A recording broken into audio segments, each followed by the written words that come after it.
Willingdon island ഒരു മനുഷ്യനിർമ്മിത ഐലൻഡാണെന്ന് നിങ്ങളിൽ പലർക്കും അറിയാമായിരിക്കും.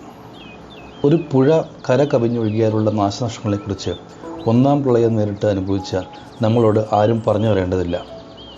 14-ാം നൂറ്റാണ്ടിൽ അത്തരം ഒരു വലിയ പ്രളയം ഉണ്ടായിട്ടുള്ളതായി പറയപ്പെടുന്നു. അന്നുണ്ടായ വെള്ളപ്പൊക്കത്തിൽ ഒരുപാട് പേരുടെ ജീവനും സ്വത്തിനും നഷ്ടപ്പെട്ടുവെങ്കിലും അതുക്കും മേലെ വന്നടിഞ്ഞ എക്കലും മണ്ണും ഉണ്ടാക്കിയതാണ് ഇന്ന് കാണുന്ന നമ്മുടെ വില്ലിംഗ്ടൺ ഐലൻഡ്. വില്ലിംഗ്ടൺ ഐലൻഡ് മാത്രമല്ല, ചുറ്റുമുള്ള ചെറിയ ചെറിയ തുരുത്തുകളും ഇന്ന് കാണുന്ന നമ്മുടെ വൈപ്പിൻ ദ്വീപുമെല്ലാം അങ്ങനെ ഉണ്ടായതാണെന്ന് പറയപ്പെടുന്നു. ഫസ്റ്റ് വേൾഡ് വാറിന് ശേഷം കാര്യങ്ങൾക്ക് വലിയ മാറ്റം ബ്രിട്ടനിലുണ്ടായി. ബ്രിട്ടനിലെ ഫാക്ടറികൾക്ക് കോട്ടൻ്റെയും അങ്ങനെയുള്ള പല അസംസ്കൃത വസ്തുക്കളുടെയും കാര്യമായിട്ടുള്ള ഡിമാൻഡുണ്ടായി. അന്നുവരെ കാർഗോ മൂവ്മെൻറ്റ് ഇന്ത്യയിൽ ചെയ്തുകൊണ്ടിരുന്നത് മുംബൈ പോർട്ടും കൊൽക്കത്ത പോർട്ടും വഴിയാണെങ്കിൽ അതിന് ബദലായി ഇന്ത്യയുടെ വെസ്റ്റേൺ നല്ല പോർട്ട് ലൊക്കേഷന് വേണ്ട അനുയോജ്യമായ നല്ലൊരു പോർട്ട് ലൊക്കേഷൻ തപ്പി നടക്കുകയായിരുന്നു ലോർഡ് വെല്ലിംഗ്ടൺ. അന്നത്തെ മദ്രാസ് പ്രൊവിൻസ് ഗവർണറായിരുന്നു അദ്ദേഹം. ഈ ഒരു പ്രപ്പോസലിനായി അദ്ദേഹം സമീപിച്ചത് നമ്മുടെ സർ റോബർട്ട് ബ്രിസ്റ്റോയിനെയാണ്. അങ്ങകലെ ബ്രിട്ടനിൽ തൻ്റെ സഹോദരി മേശപ്പുറത്ത് നിരത്തിയിട്ടിരിക്കുന്ന തേയിലയിലകൾക്ക് ഇന്ത്യൻ ഭൂപടത്തിൻ്റെ ആകൃതി എന്ന് ചിന്തിച്ചുകൊണ്ടിരുന്ന 39-കാരനായ റോബർട്ട് ബ്രിസ്റ്റോയ്ക്കായിരുന്നു ലോർഡ് വെല്ലിംഗ്ടൻ്റെ ആ പ്രപ്പോസൽ കിട്ടിയത്. ഇത് അദ്ദേഹത്തിൻ്റെ ആത്മകഥയിൽ പരാമർശിക്കുന്നുണ്ട്. ഇന്നത്തെ പോലെ അന്ന് വെണ്ടുരുത്തി പാലമൊന്നുമില്ല. വഴിയും വഞ്ചിയും വഴി അദ്ദേഹം ഇവിടെ കാലുകുത്തി. സാക്ഷാൽ സർ റോബർട്ട് ബ്രിസ്റ്റോ. പെരിയാറിലെ വെള്ളപ്പൊക്കം ഭൂപ്രകൃതിയാകെ മാറ്റിയിരിക്കുന്നു. ഇപ്പോൾ രൂപം കണ്ട ഈ തുരുത്ത് ഒന്ന് ഡെവലപ്പ് ചെയ്തെടുത്താൽ നല്ലൊരു സീപോർട്ട് തന്നെ ഇവിടെ ഉണ്ടാക്കാം.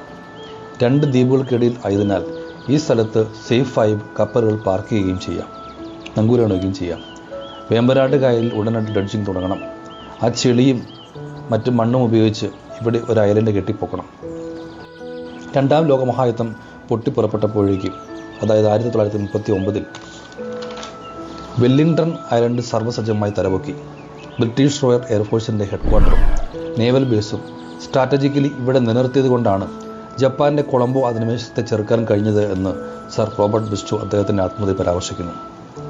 കാലക്രമത്തിൽ വില്ലിംഗ്ടൺ ഐലൻഡ് നമ്മുടെ കൊച്ചിൻ പോർട്ടായി മാറി. ഇവിടെയുള്ള വാർഫുകൾ നമുക്കൊന്ന് പരിചയപ്പെടാം.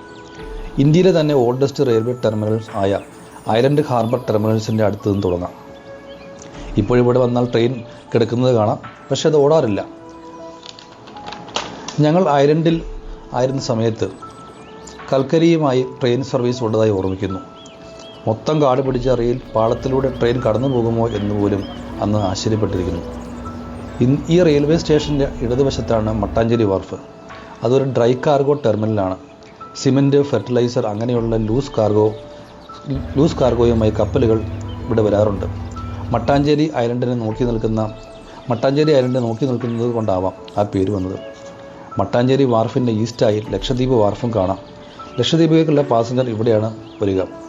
ഇന്നിവിടെ സമുദ്രിക ഹാൾ എന്ന ഒരു വമ്പൻ കൺവെൻഷൻ ഹാളുമുണ്ട്. ഇവിടെ അടുത്ത് തന്നെ ഫെറി ജെട്ടിയും കാണാം. വില്ലിംഗ്ടൺ ഐലൻഡിൻ്റെ 2 വശത്തും ഫെറി ജെട്ടി സർവീസുകൾ നമുക്ക് കാണാം. ഇന്ന് ഇന്ത്യൻ ഓയിൽ ബെർത്തിൽ ഒരു കപ്പൽ വന്നിട്ടുണ്ട്. ക്രൂഡ് ഓയിൽ ക്യാരിയറാണെന്ന് തോന്നുന്നു. 7 ഐലൻഡ് ഷിപ്പിംഗ് ലൈൻ്റെ കപ്പലാണിത്. ഇതിന് തൊട്ടടുത്ത് തന്നെ ഇന്ത്യൻ ഓയിലിൻ്റെ വലിയ സ്റ്റോറേജ് ടാങ്കും കാണാം. വൈകുന്നേരങ്ങളിൽ ഇവിടെ ഇരുന്ന് സൺസെറ്റ് കാണാൻ നല്ല രസമാണ്. തൊട്ടപ്പുറത്തെ BTP ബെർത്തിൽ കപ്പലുകളൊന്നും കാണുന്നില്ല. ഇവിടെ ചെറിയ ക്രൂയിസ് ഷിപ്പ്, പാസഞ്ചർ ഷിപ്പ് വരാറുണ്ട്. അതിനപ്പുറത്ത് ബോട്ടുകൾ വരിയായി നിർത്തിയിട്ടിരിക്കുന്നത് കാണാം. ബോട്ടുകളുടെ ഒരു ചെറിയൊരു ജെട്ടി അല്ലെങ്കിൽ ബോട്ടുകളുടെ ചെറിയൊരു ആങ്കറിംഗ് പോയിൻ്റാണ് ഈ ഒരു മേഖല. അതിനെ കുറച്ച് മാറി ഇവിടെ നിന്ന് നോക്കിയാൽ സൺസെറ്റ് കാണാൻ നല്ല രസമുണ്ട്. സൺസെറ്റ് വ്യൂ പോയിൻ്റ് എന്തോ മറ്റോ ആണ് ഇതറിയപ്പെടുന്നത്. ഇവിടെ നിന്ന് നോക്കിയാൽ നമ്മുടെ താജ് മലബാർ ഹോട്ടലിൻ്റെ എൻട്രൻസ് കാണാം. ഒരു കാലത്ത് റോയൽ ബ്രിട്ടീഷ് എയർഫോഴ്സിൻ്റെ കാര്യാലയം ഇവിടെയായിരുന്നു. സ്വാതന്ത്ര്യാനന്തരം താജ് മലബാർ ഇത് ഏറ്റെടുത്തു. ഈ റോഡിൻ്റെ വലതുഭാഗത്ത് സർക്കാരിൻ്റെ വിവിധ സ്ഥാപനങ്ങൾ കാണാം. പ്ലാൻ ക്വാറന്റൈൻ പോലെയുള്ള എക്സ്പോർട്ട് ഇൻസ്പെക്ഷൻ ഏജൻസികൾ നമുക്കിവിടെ ധാരാളം കാണാൻ സാധിക്കും. മുന്നിൽ കാണുന്നതാണ് Cochin customs house. Ice gate എന്ന കസ്റ്റംസ് സ്പോട്ടിൽ വരുന്നതിന് മുമ്പ് ഇവിടെ കസ്റ്റംസ് ക്ലിയറൻസിന് വലിയ തിരക്കായിരുന്നു. ഇപ്പോൾ ചില പ്രത്യേക ആവശ്യങ്ങൾക്ക് വേണ്ടി മാത്രമാണ് കസ്റ്റംസ് ഓഫീസർമാരെ നേരിട്ട് കാണേണ്ടതുള്ളൂ. ഒരു കാർഗോയുടെ ഇമ്പോർട്ട് ഡ്യൂട്ടിയുമായി ബന്ധപ്പെട്ട തർക്കവുമായി ഇവിടെ വന്നതും ഓഫീസിൽ കണ്ടത് ഞാൻ ഓർമ്മിക്കുന്നു. ആൾത്തിരക്കില്ലാത്ത സ്ഥലമായതിനാൽ ഇത്തരം കാഴ്ചകൾ ഇവിടെ പതിവാണ്.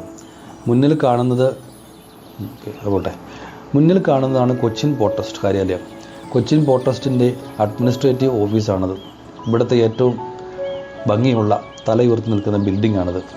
സുരക്ഷാ കാരണങ്ങളാൽ ഇവിടെ നിന്ന് വട്ടം തിരിയുന്നത് ഞാൻ നിർത്തി. വില്ലിംഗ്ടൺ ഐലൻഡിൻ്റെ എക്സ്ട്രീം സൗത്തിലാണ് കൊച്ചിൻ പോർട്ട് ട്രസ്റ്റിൻ്റെ ലൊക്കേഷൻ. ഐലൻഡിൻ്റെ ഈസ്റ്റും വെസ്റ്റും ഒരുപോലെ നിരീക്ഷിക്കാൻ കഴിയുന്നത് കൊണ്ടാവാം സ്ട്രാറ്റജിക്കലി ഇവിടെ തിരഞ്ഞെടുത്തത്. ഇതിന് ഓപ്പോസിറ്റായി ഒരു ചെറിയ പാർക്ക് ഉണ്ടായിരുന്നത് ഇപ്പോൾ അടച്ചിട്ടിരിക്കുകയാണ്. കൊച്ചിൻ പോർട്ട് ട്രസ്റ്റ് ബിൽഡിങ്ങിൻ്റെ അവിടെ നിന്നും എറണാകുളം വാർഫിൻ്റെ ഡയറക്ഷനിൽ യാത്ര തുടങ്ങി. മട്ടാഞ്ചേരി വാർഫ് കൈകാര്യം ചെയ്യുന്നത് ലിക്വിഡ് ആൻഡ് ഡ്രൈബിൾ കാർഗോ ആണെങ്കിൽ എറണാകുളം വാർഫ് ക്രൂയിസ് ടെർമിനലാണ്.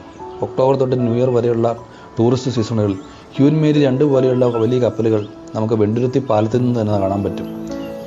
വെണ്ടുരുത്തി പാലത്തിൽ നിന്ന് ഇറങ്ങുന്നത് തൊട്ട് തന്നെ നമുക്ക് കാണാൻ പറ്റും. ടൂറിസ്റ്റ് സീസണിൽ ഇവിടെ ടാക്സിക്കാരെ കൊണ്ട് നിറയും. ഇവിടെ വരുന്നവർ കൂടുതലും പ്രായമേറിയ ടൂറിസ്റ്റിലാണെന്നുള്ളത് ഇന്നും ഞങ്ങളെ വിഷമിപ്പിക്കുന്നു. എറണാകുളം വാർഫിൽ നിന്ന് നോക്കിയാൽ മറൈൻ ഡ്രൈവും വൈപ്പിനും എല്ലാം കാണാം. അതായിരിക്കാം ആ പേര് വന്നത്. എറണാകുളം വാർഫും പിന്നിട്ട് പോകുമ്പോൾ AVD കമ്പനിയും മേഴ്സ്ക് ലൈൻ്റെ ഓഫീസും എല്ലാം കാണാൻ പറ്റും. ബ്രിസ്റ്റർ റോഡ് എന്നാണ് ഇത് അറിയപ്പെടുന്നത്. ലേലം സിനിമയിലെ സോമൻ്റെ കമ്പനിയായി കാണിക്കുന്നത് ഈ മേഴ്സ്ക് ലൈൻ്റെ ഓഫീസാണെന്നുള്ളത്. കൂട്ടിയിൽ തന്നെ ചേംബർ ഓഫ് കൊമേഴ്സിൻ്റെ ഒരു ബിൽഡിങ്ങും കാണാം. എക്സ്പോർട്ട് ഇമ്പോർട്ട് സ്റ്റാറ്റിസ്റ്റിക്സുകൾക്കായി ആദ്യം പോകുന്നത് ഇവിടെയാണ്. എക്സിം ഡേറ്റ ബാങ്ക് തന്നെയാണത്. അതുകൂടാതെ തന്നെ മന്ത്ലി എക്സിം മാഗസിൻസും അവിടെയുണ്ട്. ഈ എറണാകുളം വാർഫിൻ്റെ സൈഡ് എൻഡിൽ ആയിരുന്നു RJCT Rajiv Gandhi container terminal. Cochin പോർട്ടിൻ്റെ container terminal Rajiv Gandhi container terminal Cochin പോർട്ടിൻ്റെ കണ്ടെയ്നർ ടെർമിനൽ. ഇപ്പോഴത് പിന്നീട് IGTPL വല്ലാർപാടം ടെർമിനൽ എന്ന പേരിൽ വല്ലാർപാടത്തേക്ക് മാറ്റിയപ്പോൾ വില്ലിംഗ്ടൺ ഐലൻഡിലെ കണ്ടെയ്നർ ടെർമിനൽ ഓപ്പറേഷൻ എന്നതിലേക്ക് നിലച്ചു. ട്രേഡ് യൂണിയൻ ലേബർമാരെ കൊണ്ട് പൊറുതി മുട്ടിയത് കൊണ്ടാണ് DP വേൾഡ് ഓപ്പറേഷണൽ എക്സ്പെൻസ് കൂടുതലെങ്കിലും വല്ലാർപാടത്തേക്ക് പോയതെന്ന് പറയുന്നു. എന്നിരുന്നാലും ടെർമിനൽ വല്ലാർപാടത്തേക്ക് പോയത് വില്ലിംഗ്ടൺ ഐലൻഡിൻ്റെ എക്കണോമിക് ആക്ടിവിറ്റികളെ കാര്യമായി ബാധിച്ചു. തൊഴിൽ നഷ്ടപ്പെട്ട തൊഴിലാളികൾ നടത്തുന്ന സമരങ്ങൾ പലപ്പോഴും പോർട്ട് ട്രസ്റ്റിൻ്റെ മുമ്പിൽ കാണാറുണ്ട്. RJCT കണ്ടെയ്നർ ടെർമിനലായി കോസ്റ്റൽ കാർഗോ കൈകാര്യം ചെയ്യണമെന്നും വില്ലിംഗ്ടൺ ഐലൻഡിലുള്ള തൊഴിലാളികൾ വാദിക്കുന്നു. എറണാകുളം വാർഫിൻ്റെ എക്സ്ട്രീം എൻഡിൽ ക്യൂട്ടൺ CFS കാണാം. 10-10 എന്നാണ് ലോക്കൽ ഇത് അറിയപ്പെടുന്നത്. ഇവിടെയും ഇപ്പോൾ സ്റ്റഫിംഗ് വളരെ കുറവാണ്. ഇത് കൊച്ചിൻ പോർട്ടിൻ്റെ ഗവൺമെൻറ് CFS ആണ്. ചില പഴഞ്ചൻ രീതികൾ കാരണം ഇപ്പോൾ ഇവിടെ കൂടുതലും LCL കാർഗോയാണ് കൈകാര്യം ചെയ്യുന്നത്. കസ്റ്റംസ് ഹൗസിൽ നിന്നും മട്ടാഞ്ചേരി വാർഫിൻ്റെ ഡയറക്ഷനിൽ പോകുമ്പോൾ ചില സിമൻറ്റ് കമ്പനികൾ കാണാം. അൾട്രാടെക് സിമൻറ്റ്, അംബുജ സിമൻറ്റ് ഇവയെല്ലാം നമുക്ക് കാണാൻ കഴിയും. ഇവയുടെ പ്രോസസ്സിംഗ് പ്ലാന്റുകളാണവ. കപ്പലിൽ വരുന്ന ലൂസ് സിമൻറ്റ് ഈ പ്രോസസ്സിംഗ് പ്ലാന്റിൽ വെച്ചാണ് അംബുജ സിമൻറ്റും അൾട്രാടെക് സിമൻറ്റുമായി മാറുന്നത്. ബൾക്ക് ഇൻ ബാഗേജ് ഔട്ട് എന്ന ടെക്നിക്ക് ഡോക്ടർ സ്വാമിനാഥൻ സർ പറഞ്ഞതാണ് ഇപ്പോൾ ഞങ്ങൾ ഓർക്കുന്നു. രണ്ട് സൈഡിൽ ഒരുപാട് ഷിപ്പിംഗ് കമ്പനികൾ കാണാം. വില്ലിംഗ്ടൺ ഐലൻഡിൽ വന്നാൽ കൂടുതൽ കാണാൻ പറ്റുക ചെറിയ ചെറിയ ഷിപ്പിംഗ് കമ്പനികളാണ്. ആദ്യം ഇവിടെ വന്നപ്പോൾ ഇവയെല്ലാം ഷിപ്പിംഗ് കമ്പനിയിലാണെങ്കിൽ ഇപ്പോൾ ഇവയിൽ ഏതാണ് CHA കമ്പനി, ഏതാണ് NVOCC, ഏതാണ് ഫ്രൈറ്റ് ഫോർവേഡിംഗ്, ഏതാണ് ഷിപ്പ് ഏജൻറ്റ്, ഏതാണ് പാഴ്സൽ സർവീസ് കമ്പനി എന്ന് കൃത്യമായി ഐഡൻറ്റിഫൈ ചെയ്യാൻ കഴിയും.